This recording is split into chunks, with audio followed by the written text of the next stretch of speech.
Salut, salut, c'est moi, Lorraine Roubaki, présidente fondatrice de l'association Pour une meilleure Afrique. Donc c'est un plaisir de vous accueillir aujourd'hui à l'espace PAM Afrique. Derrière moi, vous pouvez voir les quelques étagères de livres du lieu. Donc c'est avant tout une librairie, avant tout spécialisée sur le jeune public, mais voilà, pas que. Il y a aussi à la base du prêt de livres, des activités pour les enfants, des rencontres pour pouvoir parler de différents thèmes. Il y a des ateliers de langue pour les adultes comme pour les enfants. Ça, c'est à la base. Mais entre à la base, c'est-à-dire ce qui est proposé et ce qui est réellement fait, au final, il ne reste que la vente de livres. Depuis cette année, j'ai cessé de faire le prêt de livres pour des raisons que j'aborderai plus tard. Et pour l'instant, donc je limite le lieu à juste la vente de livres. L'espace PAM Afrique est situé au 24 rue Bonado, à Pau, dans le sud de la France. Et moi, j'aimerais aborder les réalités, en fait, donc du métier de libraire. Je ne vais pas tout aborder dans cette vidéo, là, surtout inciter le public à réaliser les besoins dans l'offre. Hein. Là, c'est par rapport à l'offre. On doit développer notre littérature, que ce soit les Africains, les afro-descendants, c'est-à-dire les afropéens entre guillemets. On a besoin de développer notre littérature. C'est vraiment, vous n'imaginez pas le manque de diversité qu'il y a dans notre littérature, vous n'imaginez pas le manque d'initiatives qu'il y a dans notre littérature, le manque d'auteurs, le manque d'éditeurs. Et je le dis à juste titre, je suis libraire, je suis spécialisée, je ne m'intéresse qu'à ça, à ceux qui parlent de l'Afrique et aux auteurs afrodescendants, africains ou afrodescendants, donc que ce soit caraïbes ou afropéens, comme vous voulez. Par rapport à l'offre, quand moi je cherche donc à remplir la librairie, eh bien, franchement, comparé aux librairies classiques, mais je vous assure que j'ai vite fait de faire le tour de ce qui est proposé dans la langue française. Alors, moi j'ai remarqué que quand j'ai des clients qui entrent et qui me font une demande de livres, il y en a qui demandent des fois sur un pays en particulier, il y a des personnes qui veulent juste sur des animaux, ou des personnes qui cherchent une histoire avec une petite fille, ou pire encore quand on me parle des âges. Quand on vient me demander quelque chose sur les bébés, sur genre 3 ans et moins, c'est là où vraiment le plus souvent ça va bloquer.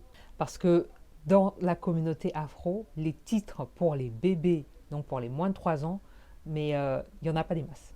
L'offre est peu conséquente, j'ai vite fait d'être à court d'idées quand je propose, donc quand on vient par exemple me demander qu'est-ce que vous avez pour 3 ans ou moins, je rabats souvent le client sur les titres, les livres musicaux, les abécédaires, etc. J'en ai quelques-uns. J'ai remarqué aussi une petite chose, une petite parenthèse, des fois, j'ai eu des clients qui veulent acheter donc des histoires pour enfants et quand je montre quelques livres, je remarque qu'il y a certains livres dits modernes.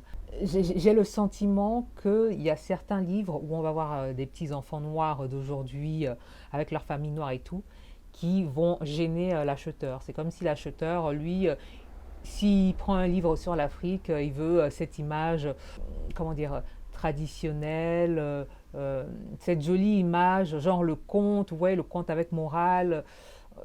On dirait que certains viennent ici vraiment pour trouver ça.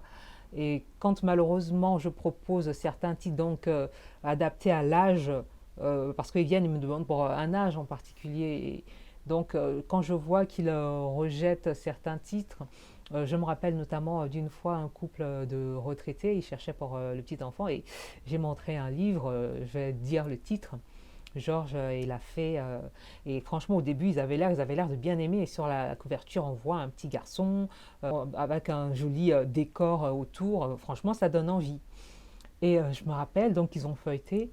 Et c'est en fait, bon, vite fait, en fait, ils ont feuilleté vite fait. Et en fait, vers la fin, on voit la maman. Je ne sais plus à quel moment, si c'est vers la fin ou le début. En tout cas, au début, franchement, ça avait l'air de leur plaire. Mais dès qu'ils ont vu la maman, ils ont fait, oh non. Et si je montre l'image de la maman, elle a vraiment une femme moderne avec ses cheveux frisés et tout. Et c'est comme si à la limite, je suis sûre que si ça avait été une femme qui avait un pagne, un foulard, ils auraient dit oui, ils auraient embarqué le livre. Mais cette image de cette femme noire moderne, euh, qui à un moment du livre apparaît, parce que tout le long du livre, on voit que le petit garçon dans un monde féerique. Ça a dérangé, ça a vraiment rébuté les clients. Donc vous voyez, il y a aussi cette difficulté à vendre, parce que vous avez des clients qui, quand ils vont s'arrêter ici pour acheter, il faut aussi savoir que la majorité des clients, l'écrasante majorité des clients qui entrent ici sont des blancs. Donc il y en a quand ils viennent, c'est en espérant trouver ce côté un peu traditionnel de l'Afrique. C'est comme s'il y avait certains traits de la modernité afro qu'on n'avait pas spécialement envie de voir et de mettre entre les mains d'enfants, de petits enfants blancs, quoi. Donc, ou autre, je ne sais pas. En tout cas, ça m'a marqué, je n'oublierai pas. Voilà, donc dans tous les cas, moi, j'évite fait d'être à court d'idées quand je propose donc des titres aux clients. On manque par exemple de tout ce qui est pour l'écriture, tout ce qui est l'apprentissage de la lecture, on manque aussi de titres comme ça. Il y en a très très peu. Donc c'est vraiment, mais comment dire, il y a tellement d'idées, il y a tellement de choses qui manquent pour remplir cette librairie, avoir des titres qui parlent de pays en particulier, avoir des titres qui parlent d'animaux, avoir des titres qui parlent de la forêt, mais vraiment, vous n'imaginez pas tout ce qui manque dans la littérature afro. Mais vraiment, mais il y a un vide, mais il y a un vide énorme.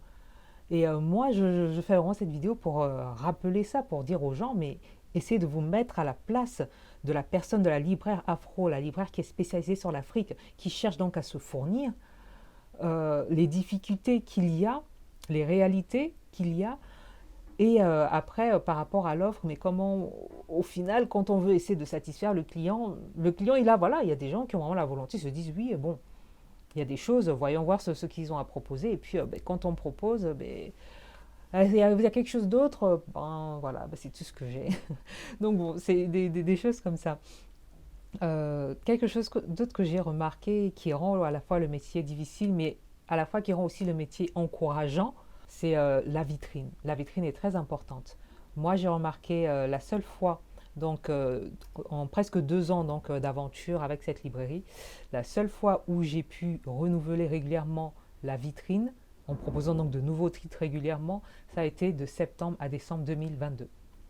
Et comme par hasard, à cette période, j'ai vu les gens qui sont rentrés plus spontanément.